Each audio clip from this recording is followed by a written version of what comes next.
Reflective writing and the self-evaluation report.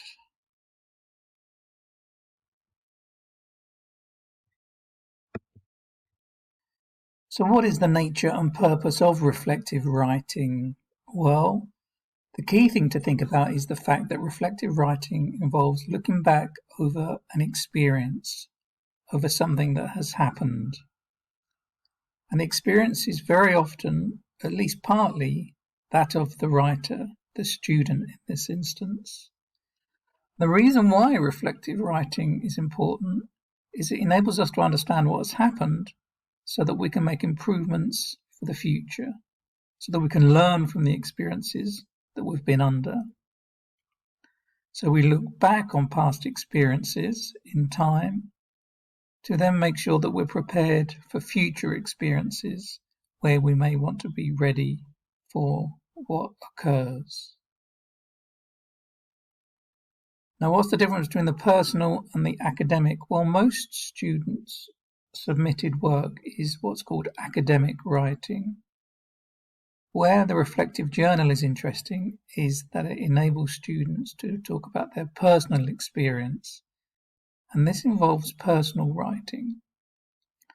So some of the differences between personal writing and academic writing are the following. Personal writing is usually subjective, i.e. you use the word I, me.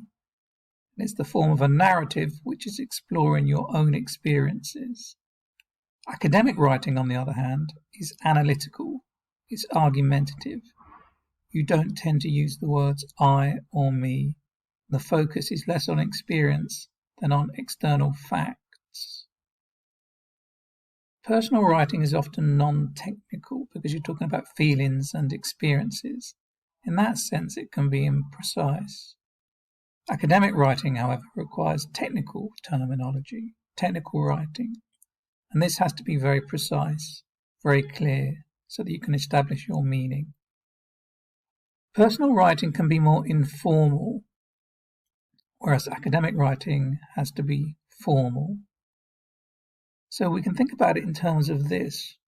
Reflective writing draws on the personal experience, but still has to remain academic in terms of its rigor and style. And the thing to remember also is that your personal experiences are not just described and then left. The point of reflective writing is to shape those experiences and to think about those experiences in terms of wider studies, theories, and approaches. So you're setting your experience that you've been through in a wider theoretical framework. Now, what different forms of reflective writing are there? Well, the amount that you focus on your own experience and the amount that you focus on the research depends on the kind of reflective writing that's required.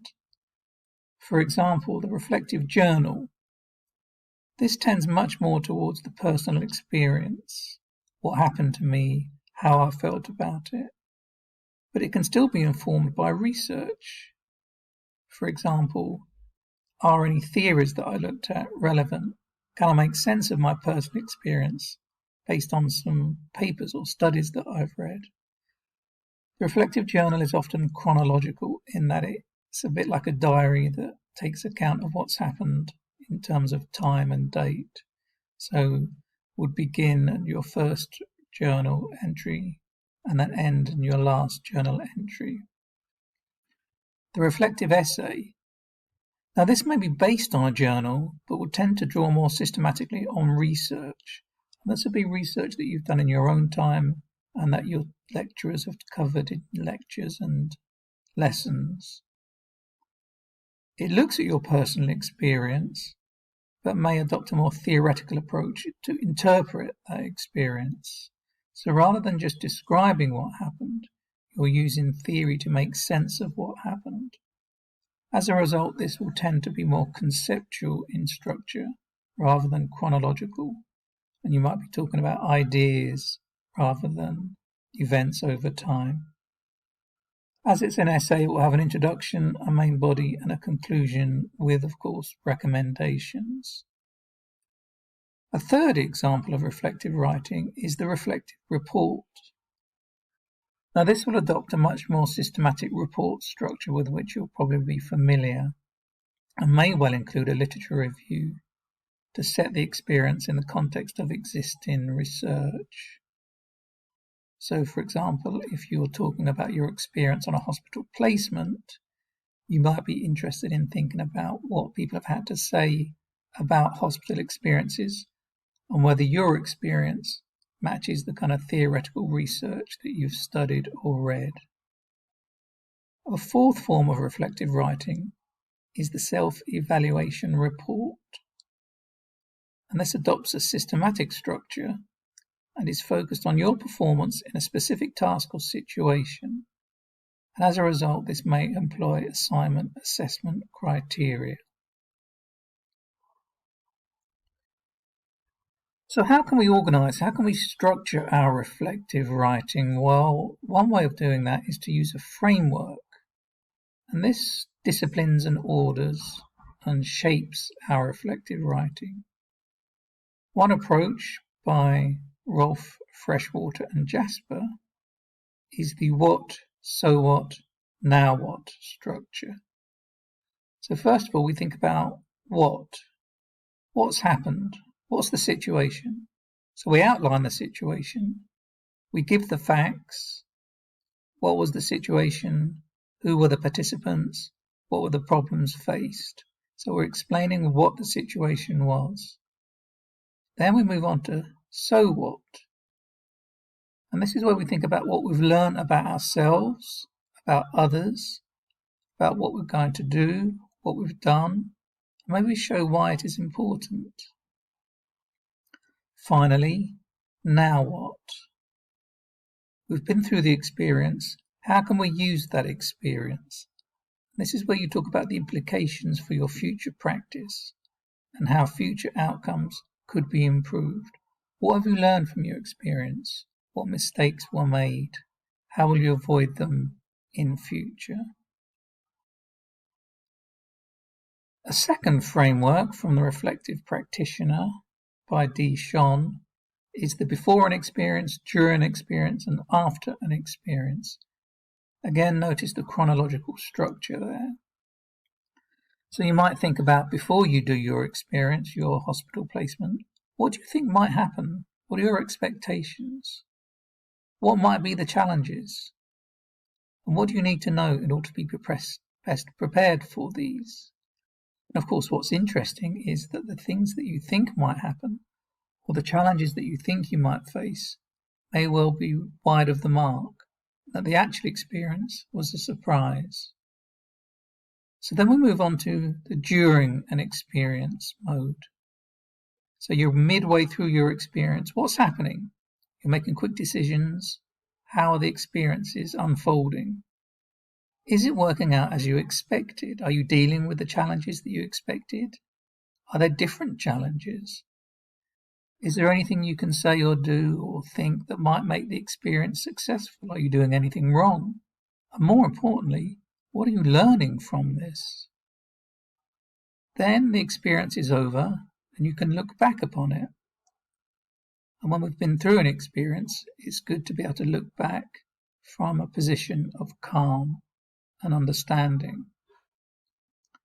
So what are your immediate insights when your feelings are still fresh about what's just happened? And then later, when you've got more emotional distance, how then do you feel? What's your understanding of it? And looking back realistically, how did it go? What was valuable and what was not, and why? Is there anything you would do differently? And what have you learned? And that idea of moving forward is critical.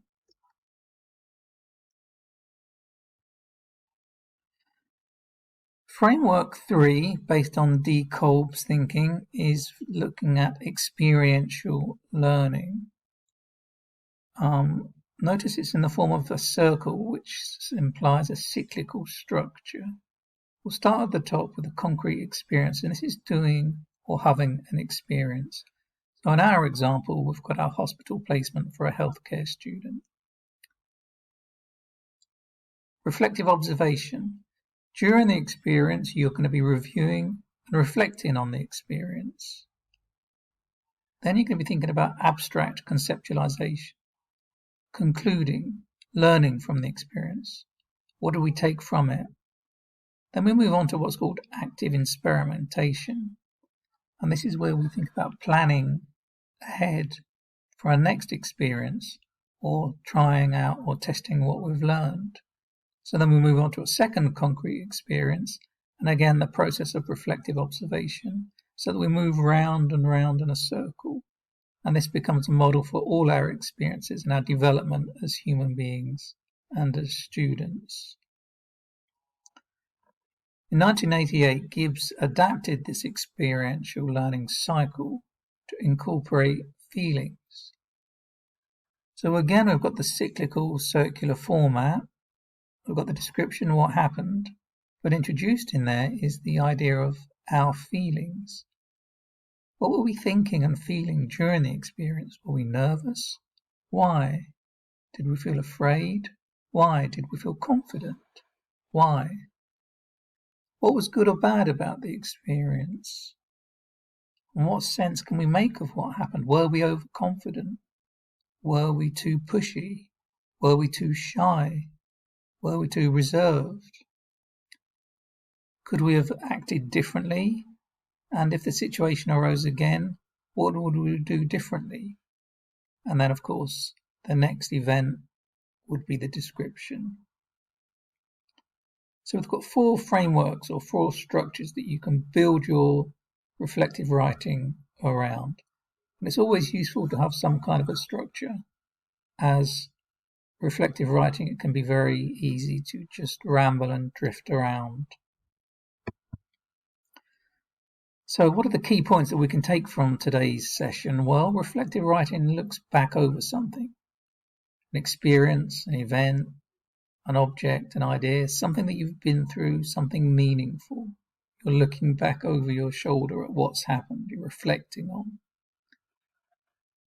You can adopt an existing structure or approach, or you can devise your own, but this is not easy and should make sure you have a clear structure.